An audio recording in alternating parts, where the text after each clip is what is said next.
नमस्कार। आज की क्लास में हम आपकी सेकंड यूनिट राज्य, उसका अर्थ, उसकी परिभाषाएं, उसकी प्रकृति, कल्याणकारी राज्य का कंसेप्ट, अरस्तु का राज्य का वर्गीकरण और आधुनिक वर्गीकरण के बारे में हम पढ़ेंगे। राजनीति विज्ञान का एक केंद्रीय थीम है स्टेट,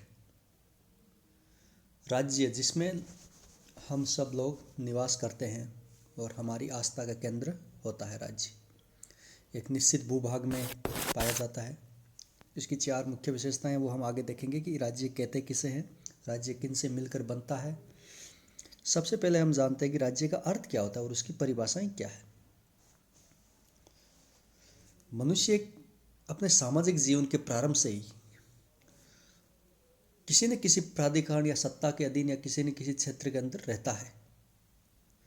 यह प्राधिकरण अपनी प्रकृति बदलता रहता है।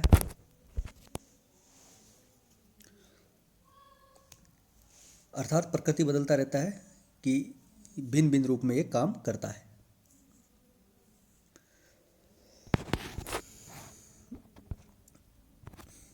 और कोई सिटी स्टेट था, लोकतांत्रिक राज्य है, तानाशाही राज्य है, मार्क्सवादी राज्य है, ये सब इनकी नेचर चेंज होती रहती है।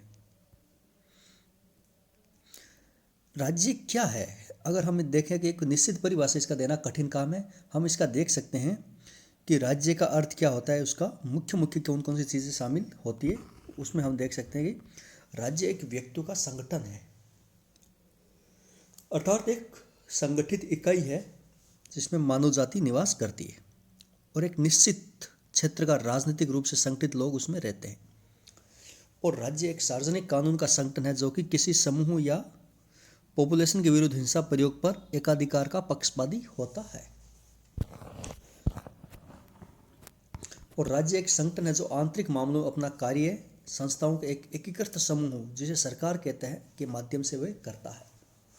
तो राज्य क्या है, एक निश्चित क्षेत्र में भूभाग में पाया जाने वाला, जहाँ पर व्यक्ति निवास करते हैं और उन पर आपस में उनका विवादों का समाधान करने के लिए वो सर्वोच्च प्राधिकार ग्रहण करता है, ये राज्य कहलाता है। अब राज्य कहते किसे, इसके कि राज्य के कंपोनेंट क्या क्या होते हैं, तत्व क्या क्या होते हैं, वो हम देखते हैं। तो राज्य में मुख्य चार चीज़ें होती है। सबसे पहला है जनसंख्या, दूसरा है राज्य का क्षेत्र, तीसरा है संप्रभुता और चौथा है सरकार।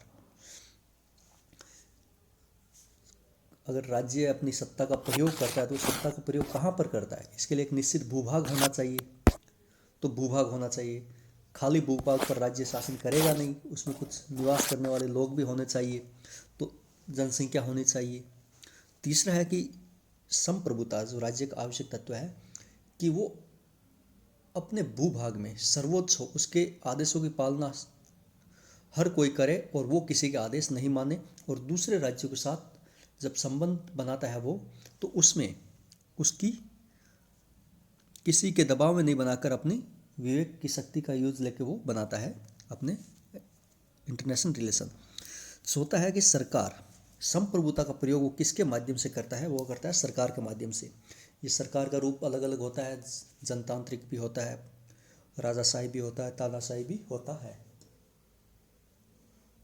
तो चार राज्य के आवश्यक तत्व है: जनसंख्या, क्षेत्रफल, संप्रभुता और सरकार। इन चारों में से किसी एक के अभाव में हम राज्य की कल्पना नहीं कर सकते। ये चारों चीजें अगर एक साथ पाई जाती है तो वो राज्य कहलाता है। अब है कि राज्य और राज्य के बीच, दूसरी संस्थाओं के बीच मुख्य क्या भेद होता है। समाज है, राज्य है, दोनों में क्या भेद है। जैसा कि देखते हैं कि समाज राज्य से कहीं अधिक बड़ा होता है। एक समाज में सभी सामाजिक संस्थाएं व सामाजिक संबंध शामिल होते हैं, जबकि राज्य के तहत समाज का केवल मात्र एक पहलू आता है, वो है राजनीतिक पहलू, कि लोगों के बीच आपस में अगर आर्थिक संसाधनों का वितरण किस प्रकार करना है, न्याय किस प्रकार करना है, उनको आपस में रिलेशन किस प्रकार होना है, ये सब कुछ राज्य डिसाइड करता है।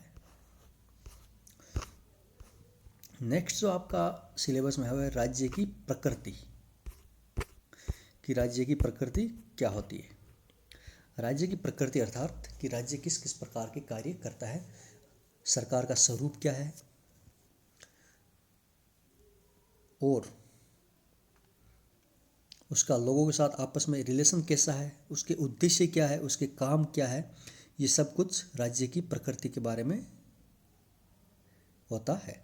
तो राज्य की प्रकृति से रिलेटेड मुख्यतः आपके कंसेप्ट है वो है उदारवादी, मार्क्सवादी, समुदायवादी,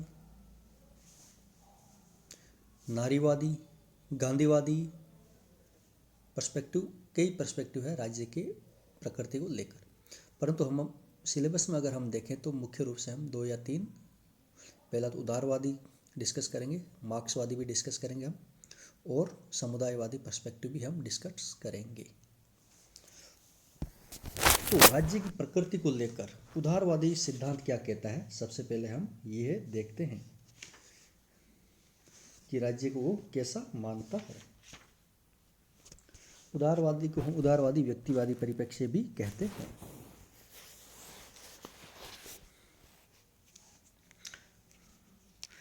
उदारवादी दृष्टिकोण क्या कहता है कि राज्य का निर्माण सब व्यक्तियों ने मिलकर सबके व्यक्तिगत लाभ के उद्देश्य से किया है।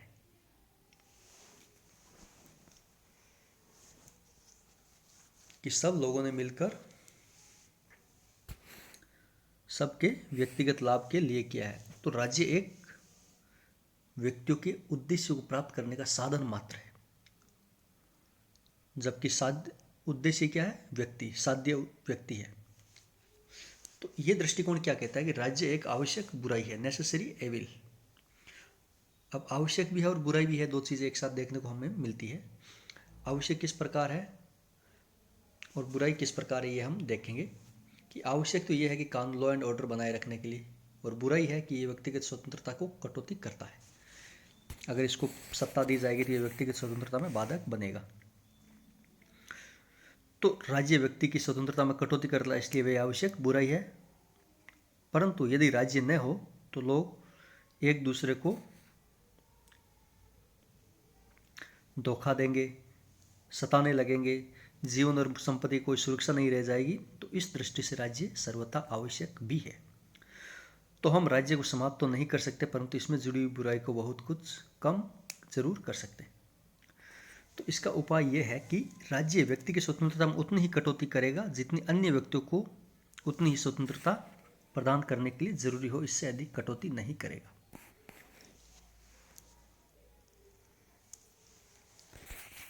नेक्स्ट ये है कि यह सिद्धांत, उदारवादी सिद्धांत राज्य की प्रकृति से रिलेटेड है। वो क्या मानता है, व्यक्ति को एक विवेकशील प्राणी मानता है।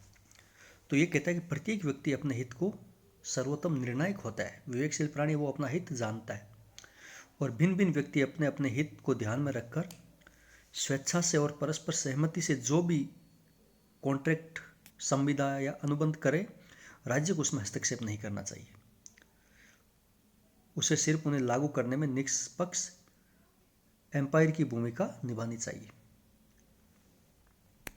तो ये क्या है कि अगर हम देखते हैं कि उदारवादी कहते हैं कि राज्य को व्यक्ति की स्वैच्छिक गतिविधियों में कम से कम इंटरफेयर करना चाहिए, और उसे केवल वही कार्य अपने हाथ में लेने चाहिए जो व्यक्तियों के स्वैच्छिक कार्य और उनके परस्पर संबंधों को नियमित करने के लिए सर्वथा आवश्यक हो।